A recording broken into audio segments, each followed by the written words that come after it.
Secrets. There are a row of eyes looking at me from behind shutter blinds. I must look at them all. I don't know why I must do this, only that it is some sort of test I must complete. I don't like it. It feels invasive somehow, for all of us.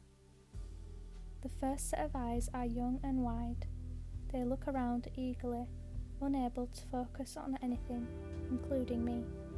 These eyes make me smile and are filled with love, even though I do not know them. They are green and alive with colour, speckled in excitement. I do not know what they see, but whatever it is out there is beautiful to them, and for a moment beautiful to me too. The next eyes are that of a child. They stare back at me with such equal intensity that it almost scares me, like they are trying to absorb the knowledge from my eyes. They are not scared to look directly at me. They need to somehow, as though connection is water to them.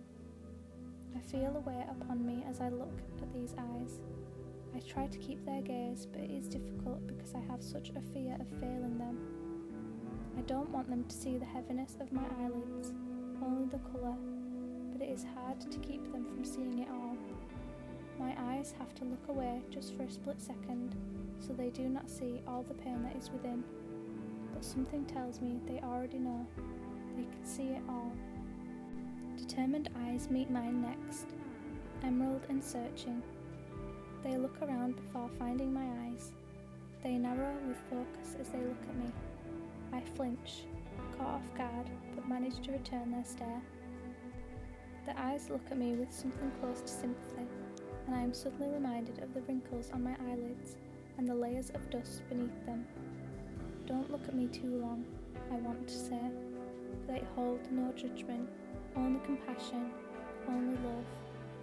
The next set of eyes are older, not as old as my own yet, but at least 10 years older than the last.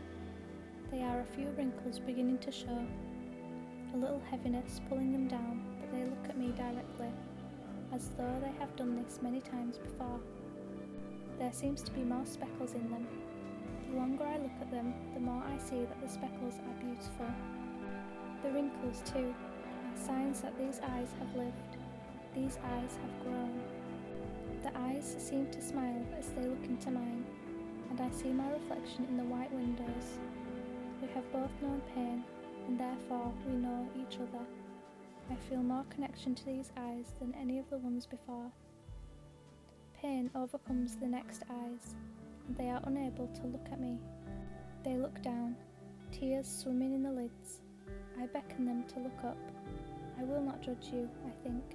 Let me know you. The eyes look up as though hearing my thoughts, and tears fall. The eyes are still full of colour, but they act as though drained, as though their sight is impaired. When they catch my eyes, I keep their gaze. They do not want me to look at them, just as I did not want to earlier.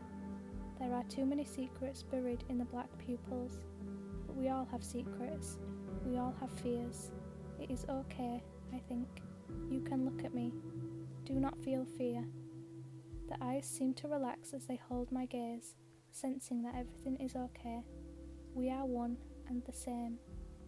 The next eyes are so familiar that it makes me leap back. Look at them. You must look at them. They are the same eyes as the ones before, green, tinted in yellow. In fact, they are the same eyes as all the ones before. They are mine. This is the test. I finally understand. This is the test. It is difficult to see them staring back, to feel the same compassion knowing that they are mine. But they are mine, and they need me to look at them. I examine the lines around them, the blackness, and then I stop when the pupils find mine. Do not hate me, they say. They look at me as though begging for forgiveness, begging to be acknowledged. I realise it has been years since I have truly looked at them. For years, they have only been heavy, wrinkled and worn. Adjectives, rather than a part of me. I must acknowledge them now. They are my eyes. They are part of me, and they beckon to be loved. They must be loved if they want to live.